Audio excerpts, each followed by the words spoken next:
Man, we were this close, baby. From embarrassed to proud. And I'll tell you what, man, I sure am proud to be a Tar Heel.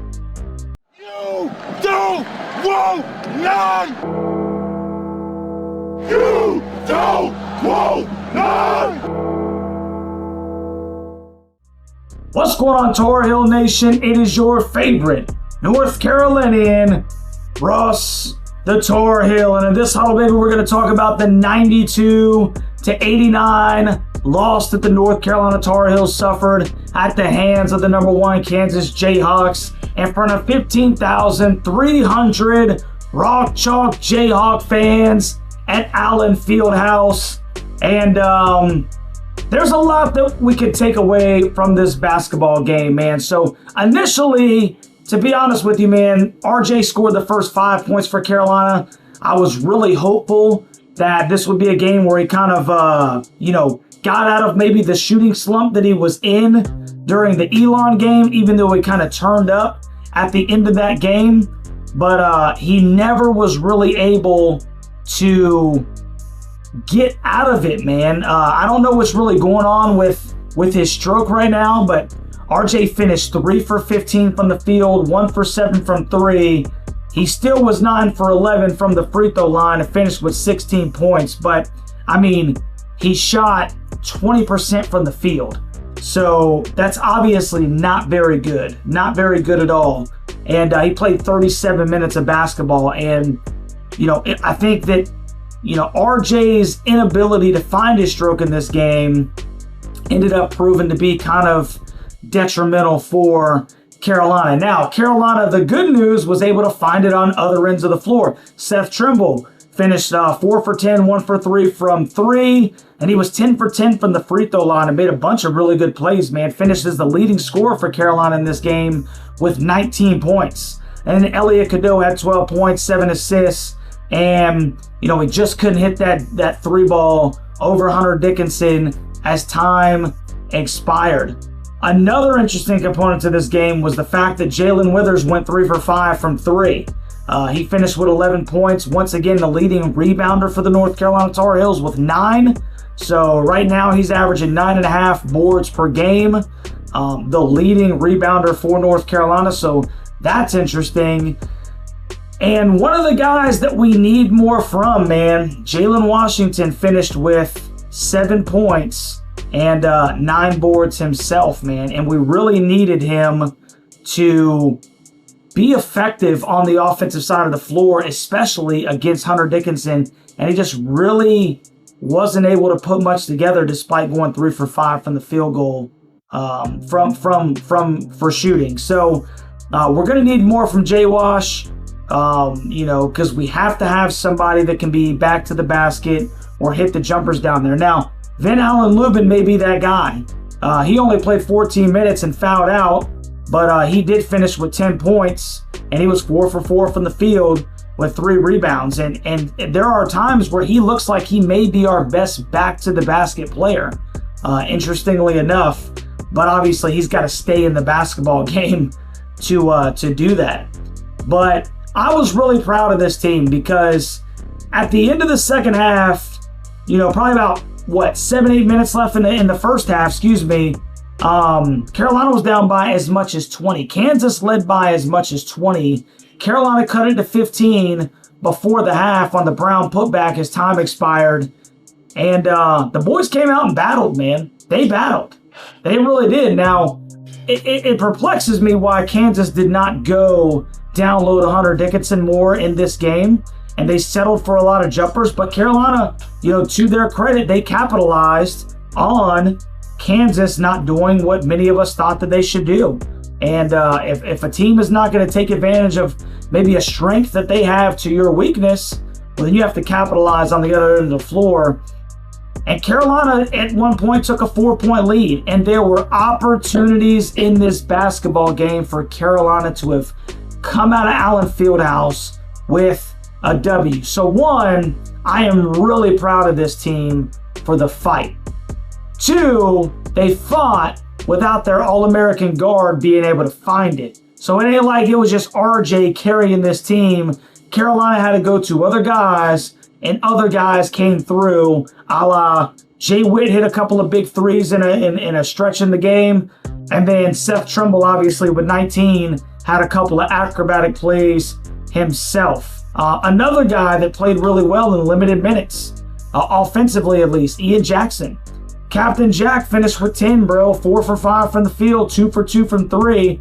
And I don't know exactly why he didn't play more, because he did seem to be one of the more competent scorers in this basketball game, and obviously shooting 4 for 5 and 2 for 2 from 3. You would kind of think that maybe you might introduce him into the game a little bit more, but then you're going with a small lineup and you're taking Seth Trimble out of the game more than likely.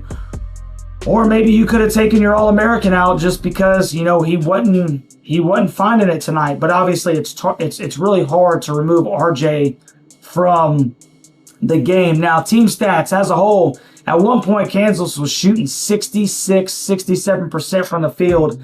They finished 48.7% from the field and only 28.6% from 3. And they settled for a lot of threes at the end of this game, which enabled Carolina to get some long boards and to additionally come back into this ball game. Carolina only shot 42.9% from the field and 30.4% from 3. And once again, when you're a guard-oriented team, you've got to hit from the perimeter.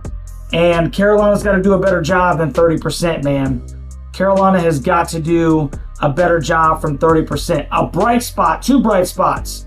Carolina was 28 for 31 from the free throw line. That's 90% from the charity stripe.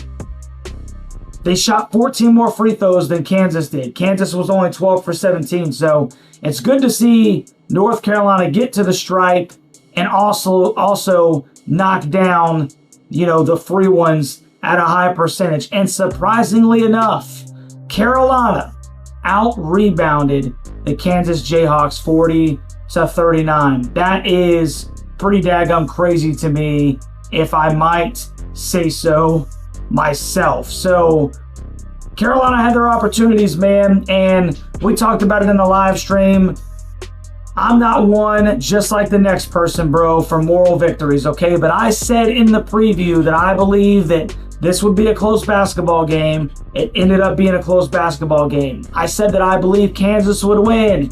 Kansas ended up winning. And I said that Kansas would end up winning by less than 5, and Kansas won by 3. It's about par for the course, man, aside from Carolina having to battle back. It really is. And once again, I can't stress this enough. That's without your All-American playing really good basketball. So imagine if RJ was on his game. Imagine if RJ knocked down a couple of those open threes. We might be talking about a very, very different, mood, if you will. But this is what I would say to Tar Heel Nation. Once again, at #1 Kansas, at Allen Fieldhouse, right? We don't play them all the time. So the fog is going to be jumping, and they were jumping. Carolina was not intimidated by it. They went in there and they played hard. Even the freshmen, not intimidated by it. So I think personally that what we take from this basketball game is a couple of things. We're going to be okay. Despite, the fact that we do not have a big man that we can dump it down in against competent big man themselves. That's an understood you.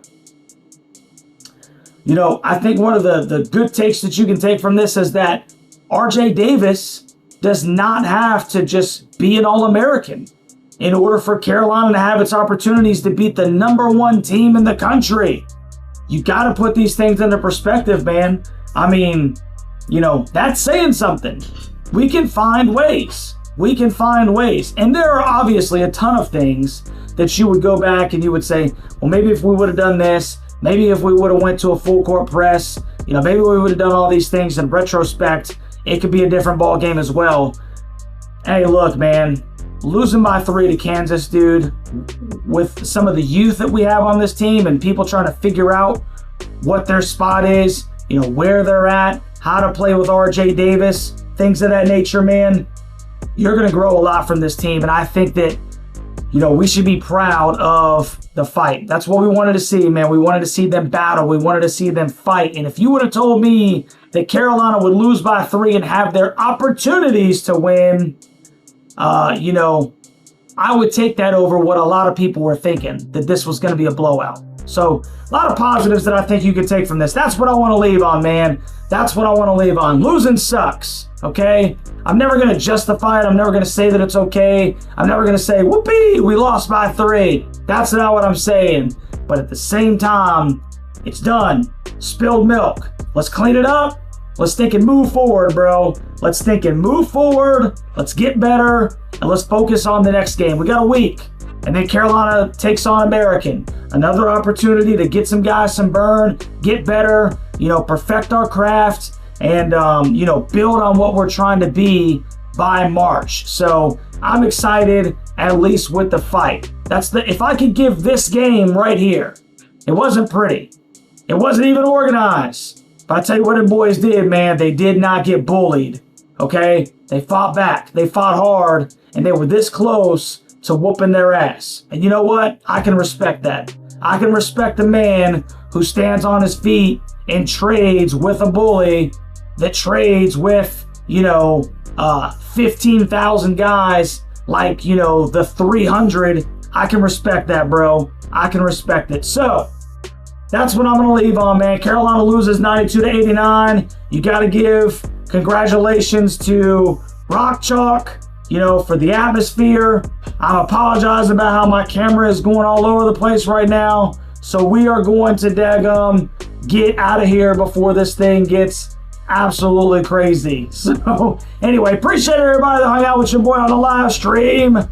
And we're going to be all right, Tar Heel Nation. I love you, baby. We'll catch you on the next one.